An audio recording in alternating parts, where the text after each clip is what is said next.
So you guys can talk and see if there's So something I that think you it's want to unfair to do. my client because normally we do the plea, then we have the statement. Just because she spoke first, now she's gonna bust the deal? She's not busting anything. I mean, I'm I the was gonna come in victim. there- I am the victim. Everyone How do here, you even please. speak about? Sorry. please, Yes, it's sir. okay. This is a plea. It was a felony case. We refiled it as a misdemeanor. Okay. And there is a victim impact statement. The victim is not present. So I was wondering what the court wanted to do. I in terms don't of- want to do it. If they want to make a victim impact statement, then I want them here and we'll do it all together at the same time. Because I want that person heard as well. It's only fair. So, They were unable to make it today. They had notice about today's court date. fine, we'll set it for whatever day you want. Do you want to reach out to them to see what day is good for them and then we can do it?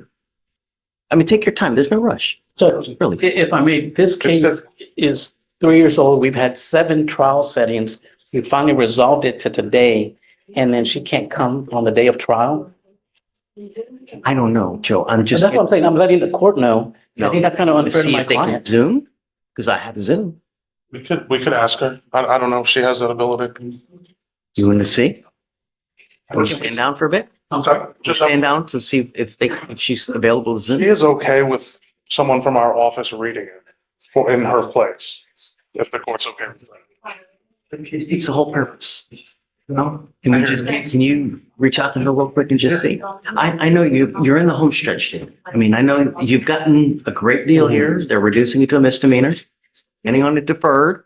So just give me 5 minutes. Let me see if they can do that. Yes, sir. Sean, Blaze. So guys, please keep it down. If you need to talk, go outside. We have someone that's going to testify here on Zoom. No talking. Mr. Echevarria. Can you hear me? Miss Echevarria. So, Oh, hello. Can you hear me? yes, I can hear you. Okay. Okay, give me 1 second, ma'am. Give me 1 second. So procedurally with this case, Joe, he gets charged with a sexual assault upstairs, or he's on bond for a sexual assault. Come on. And then he picks up an indecent. No. Plea bargain down to a class A indecent assault. The felony court does not do misdemeanor probations, so we had to refile it as a misdemeanor. That's what the plea deal was essentially. So it was a reduction to a misdemeanor, Correct. indecent assault, Correct. to a 2-year defer. Correct. Okay. So let's do ma'am, what I was going to do is do the plea first and then have you say something after the fact, if that's okay. Are you okay with that? Only if it's not allowed for me to speak first prior to the plea, then of course, yes, it's okay to speak If you want to afterwards. speak first, then you're welcome to. Is there Okay. something that you wanted to say? Well, I wanted to read my victim impact statement. Please do. You're welcome to do it. Okay, thank you. Okay, so I'm writing this statement to share how this experience has continued to affect me long after that night. There may be times where I actually need to take a moment to breathe, actually. Just wanted to go ahead and say that first. When I first submitted this statement, I was overwhelmed. I was still in emotional shock and unsure of what to say and how to say it. I've since come to understand the importance of expressing clearly, not just what happened, but how it impacted every part of my life. This event has completely changed me. I wake up with anxiety. I experience episodes of fear, confusion as to why I did not run, and constantly feel a loss of trust, not just in people, but in places I once felt safe and in myself. Every day I'm reminded of what I've lost. I lost peace of mind. I lost the ability to work without panic, the ease of everyday interactions. Every day I'm reminded of how I got taken advantage of and didn't react as I felt I would have in a moment like this. If this emotional toll has affected my professional life, my relationships, my physical well-being, I can't control my heart rates in these moments of panic. They are true anxiety, full-on panic attacks that I experience still to this day, 2 years later. At the time of my first statement, I didn't have access to important documents, which are records that might have helped me explain myself more clearly within these 2 years. Since then, I've started the process of requesting my full case file from multiple agencies, medical records, and forensic testing. I have not received those as of today just yet, but I know those documents all exist. It's been over 2 years, and this case has been reset multiple times. A new prosecutor was also assigned only days before this plea was suddenly brought to me. The rapid timeline did not allow me to revise my statement or consult with anyone about how this offer would impact my rights as a survivor or my potential ability to seek justice outside of this criminal court. This statement is not about vengeance. It's about the truth. It's about my healing. It's about ensuring my voice is heard in a process that often feels designed to just move forward without it. Every day since this assault, I've struggled with anxiety, flashbacks, and trust issues that have reshaped how I live my daily life. I still cry regularly from this incident. I still shut down. I still replay everything from the pressure, the coercion, the force, the aftermath of where I try to survive it all without falling apart. And yet I still feel like I have to justify why it broke me. This wasn't just a violation of my body. It shattered my trust, my sleep, my ability to feel safe in my own skin. I've spent nights replaying what happened, and the fear and the disgust and the betrayal. What was taken from me was not just physical, it was psychological and it was spiritual. I'm a hairstylist, and my career is built on one-on-one trust with my clients. Since this happened, I felt constantly on edge with male clients. I find myself backing away from simple interactions. I've lost my income. I've lost my confidence and my own safety in my own body. The job I once had, I lost due to being completely disconnected from my mind and my body. I now know that this man was on deferred adjudication and had a breathalyzer in that car. And yet that night he took his mother's car and drank heavily and violated me when I was in and out of consciousness. The defendant slapped my face during intercourse and violated me. His third time assaulting me that same exact night without consent. I remember him begging me again and again, and I kept saying no. But I couldn't get up. I pushed him away off of me again and again. That is not consent. Me freezing up was fear. That was survival mode that I was going into. And Your Honor, I ask that you consider what kind of system lets someone walk away with that and just probation. Even after all of this, I still had to let him drive me home the next day and bought me a Plan B pill. The defense says I had chances to leave, but how do you leave when your body and your brain have been hijacked by fear? The prosecutor told me that juries don't like women and that they don't believe us, and that broke me more than anything. I was told I could be blamed at trial for going to the bar or for texting him afterwards, as if trauma survivors don't respond in ways that help them stay alive. That's why I'm asking you now to please understand that this proposed plea is not justice. Then I'm not going to take it. I'm not taking it, Joe. I'm not doing it. Sorry. Just because you spoke first? Oh, I mean, I don't know. All I know is that we have a powerful victim impact statement here. We have a sexual assault being reduced to a misdemeanor, 2-year deferred. Correct. Apparently, no one's consulted her regarding this thing, Mhm. see whether they. We have been in extensive communication with her this past. No, sir. No, sir. I About the barely reason spoke to you for- a couple of days ago, sir. I didn't even know you were on my case until Tuesday or Monday it was Tuesday when you first called me. I didn't even know Missy was not on my case anymore. And she gave me the confidence that this would go to trial. She believed we had a very strong case to bring this to trial. She didn't have any doubts in this case at all. And I meet Gabe just this Tuesday. And it's rushed into this plea without even without even discussing with me. Okay. Thank you, Ms. Echevarria. I appreciate your testimony. I really appreciate your honor letting me speak before you accepted this plea. Absolutely. And I'm glad that you were here to speak, get everything off your chest. Yes. Anything you need, we are here for you, Ms. Echevarria. I really appreciate that, Your Honor. Thank you for letting me get on Zoom, even though I could not physically be there. Yes, ma'am. I will accept this, but I'll do 30 days as a condition. It's the only way I'm going to do it. So you guys can talk and see if there's I something think you it's want to unfair do. to my client because normally we do the plea, then we have the statement. Just because she spoke first, now she's gonna bust the deal? She's not busting anything. I mean, I'm the victim. I am the victim. How do you even Please. speak about? Sorry. please, Yes, it's Your okay. Honor.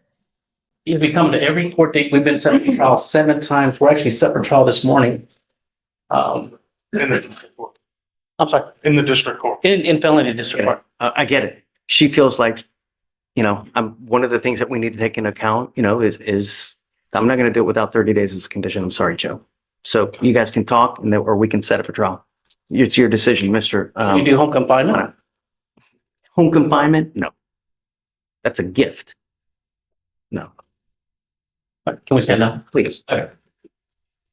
It's better than the current deal from our perspective. Okay. Come on.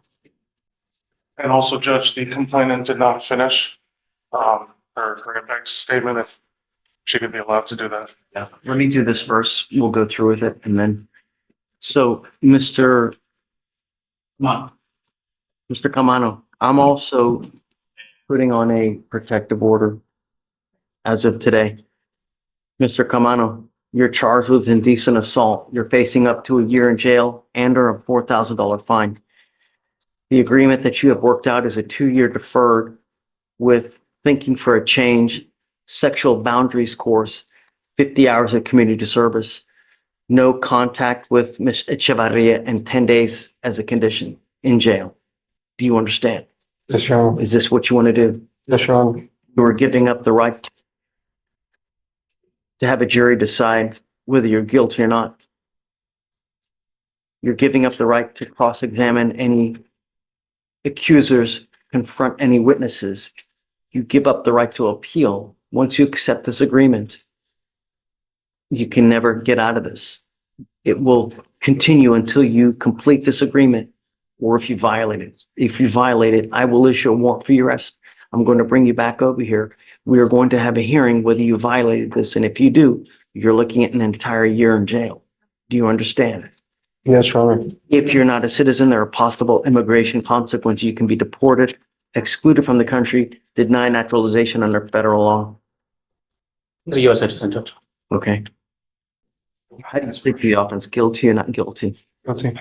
I'm not going to find you guilty. I'm going to withhold that for 2 years. You will be required to do the thinking for a change, sexual boundaries, 50 hours, community service, no contact with the complaining witness, no weapons, no drugs, alcohol, random testing. I want him tested in a week, please. If you're using, it's not going to go well. I'm going to tell you now, I'm going to test you like crazy. If I find that you're using, you're going to get a one-way ticket. Do you understand? Yes, Your Honor.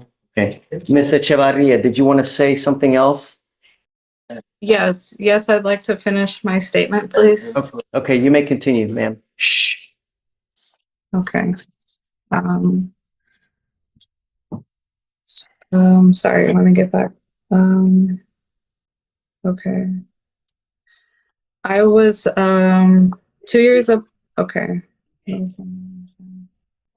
So I have submitted requests to the HPD, Houston Methodist, and the Forensic Center to access police reports, my toxology, and my rape kit results. All things I should have had years ago. I just began accessing public records on my own because no one helped me understand I had the right to review them. And this is why I wanted to request a continuance. I do respectfully request that the court do require the conditions that prioritize accountability, rehabilitation, and safety, such as formal admission of guilt in court or via stipulation, no contact, and geographic restriction order, mandatory sex offender rehabilitation, and language in the plea agreement affirming that I reserve my right to civil litigation because I want peace and I want to heal and I want to know that my voice mattered.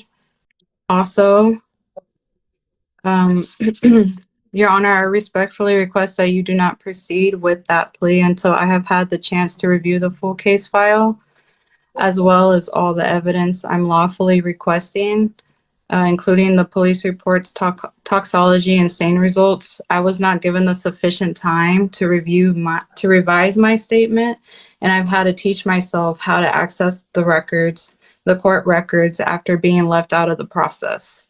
This case was reset 7 times in the past month alone, and I was promised a trial, not a rushed plea.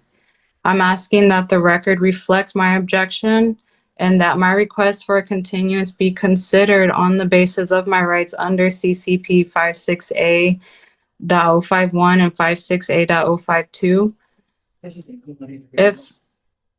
If the court must move forward with that plea, I would request the formal admission of guilt, the no contact order, required sex offender counseling, and a clause affirming my right to pursue civil litigation. What I will say, ma'am, I know that you are upset and I'm sorry that you are. I have no idea why it ended up here, but it is. The lawyers, I think, have been working for a while to try to resolve this. They've come up to an agreement.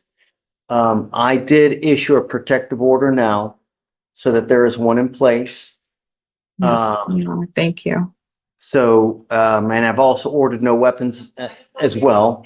So, Is there any way he can have the sex offender counseling? I feel like very much so. I don't have, that's not something that I have access to down here. That's only in the felony courts. So I don't get access to any of that stuff. What about the formal admission of guilt from the defendant? They have worked out an agreement where they're doing a deferred. So there's a deferred adjudication. That's something that you're going to have to get with the office about. I know that you have other avenues of recourse as well. I can't give you legal advice. The only thing that I would probably advise you is just go talk to a lawyer, you know? And so trial is not able to go No, the forward. case is done now. It's ended in a deferred adjudication just now, ma'am. Okay, and he was previously on the adjudication, but what about, I still feel like I'm being silenced with everything that I've been saying. The only thing I could advise you is go back to the district attorney's office and just start, talking to people there. To the district attorney's office? Yes, ma'am. Judge, our first trial setting was March of last year. I This is the first time we're hearing about her asking for anything. And we've No, had I was not, setting after setting. I was not aware. I Excuse me, have all the Excuse me. texts of Can the, you finish, please? We've had setting after setting. This is the first time we've heard anything about this from her. So I don't think that's this any is not the part of- first time. I Ma'am, let me finish, please. requested forms before. I have sent Well, ma'am, emails look, to get these Mr. Chevalier, documents. and I don't was want to not get granted. I don't want to get into a big match about what's going on now. The only thing I can say is if you have any kind of disagreements, get back with the office, talk to go to the district attorneys and go talk to them and figure out what else. Like I said, there are other avenues. I can't give you legal advice. I can't tell you what to do from here. Okay? Okay. Is that it? Yes, sir. Okay. Thank you, ma'am. Thank you, Judge. Should we start next Friday? Sure. That's it. Okay, thank you, Judge. Will the court allow me to the opportunity to consult with the victim advocate Is there a big? or a legal liaison And before we have a anything is social worker. finalized? We have a social worker who is assigned to this case as well, and both of us have been in contact with. So do you have the number to the social worker, ma'am? She hasn't been that responsive recently. Just coming up to the court date, really. Suggest. I'm happy to give her a call this afternoon and we can go over all of that. Okay, so the prosecutor assigned to this case will give you a call this afternoon to try to help you get in touch with the social worker to remedy any kind of issues you may have. Okay? Agreement is made. If you still have any issues, you can come back tomorrow and then we can try to resolve it further. Okay? They're at the courthouse. Yes, ma'am. Okay, will I be will I be asking for you for your courthouse personally? You're welcome to, ma'am. Yes.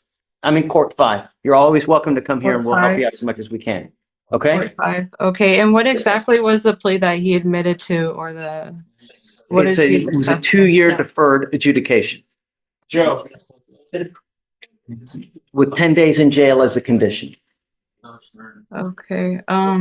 Oh, so it went down to 10 from 30? I think I heard 30 earlier. It went down to 10. Ma'am, I can't continue with this. I have a courtroom full of people that I have to get to.